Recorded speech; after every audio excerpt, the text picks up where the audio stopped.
총선을 한 달 반 앞두고 정치권에선 공천 작업이 한창입니다. 주말에도 여야 모두 바쁘게 움직이고 있는데요. 국민의힘은 오늘 첫 경선 결과를 발표합니다. 취재기자 연결해서 자세한 소식 들어보죠. 이다연 기자 전해주시죠.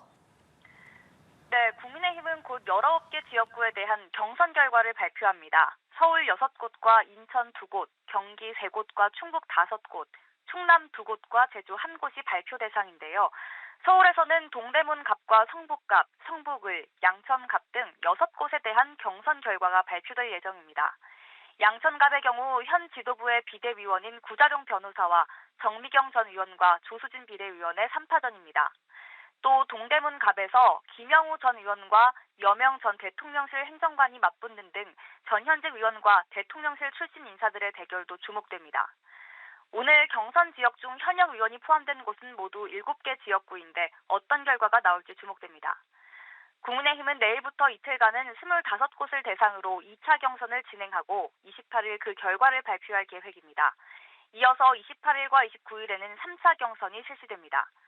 한편 국민의힘 공관위는 경선 결과 집계 과정을 후보에게 공개하기로 했습니다. 공천 불공정성 논란이 계속되는 더불어민주당과 차별화하겠다는 전략으로 풀이됩니다. 이른바 공천 학살 논란으로 시끄러운 민주당은 오늘 7차 공천 심사 결과를 발표했습니다. 발표 내용도 전해주시죠. 민주당은 오늘 자당 소속이 현역 의원으로 있는 21개 선거구에 대한 공천 심사 결과를 발표했습니다. 이 중 17곳은 현역 의원들이 단수 공천을 받았는데 서영교 정청래 최고위원과 권칠승 수석대변인, 김영진 의원 등 친명 인사들이 포함됐습니다. 반면 광주 서구갑 송갑석 의원과 대전 대덕구 박영순 의원, 경기 고양시정 이용우 의원과 충북 청주시 흥덕구의 도종환 의원 등 4명은 2인 경선을 치르게 됐는데 이들은 모두 비명계 의원으로 분류됩니다. 비명 의원들이 기존에도 현역 하위 20%에 포함되는 등 친명 공천, 공천 학살을 주장했는데 또다시 비명계가 대거 경선 대상에 포함되면서 불만이 커질 것으로 보입니다.